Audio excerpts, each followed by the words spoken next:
خبر شامل کرتے ہیں دینا سے۔ راجہ غلام مرتضیٰ کی رپورٹ کے مطابق یو کے سے آئے الحافظ ٹرسٹ کے بانی اور پاکستان کی ممتاز سیاسی شخصیت حافظ خلیل الرحمن سلیمی اپنا وفد لے کر سینئر کالم نگار اینکر پرسن مظہر برلاس سے ملاقات اسلام آباد ملاقات کی اور ملک کی سلامتی کے حوالے سے گفتگو ہوئی۔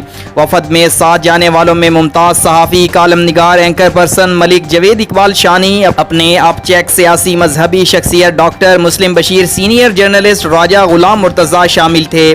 ملاقات کے دوران مظہر برلاس نے گفتگو کرتے ہوئے کہا، اس وقت ملک تشویشناک حالت میں ہے، لیکن جلد انشاءاللہ تعالی ہر لحاظ میں ملک بہتر طریقے سے چلتا ہوا نظر آئے گا۔ مظہر برلاس نے کہا، بے شمار غلطیاں ہماری ہیں، لیکن ان کو درست کرنے کے لیے ابھی تھوڑا سا وقت لگے گا۔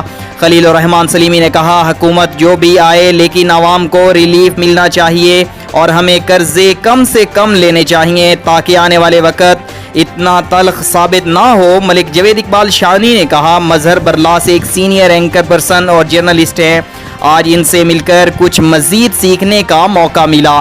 راجہ غلام مرتضیٰ نے کہا، پاکستان بہتری کی طرف جا رہا ہے اور انشاءاللہ تعالی آنے والا وقت پاکستان کا بہترین وقت ثابت ہوگا۔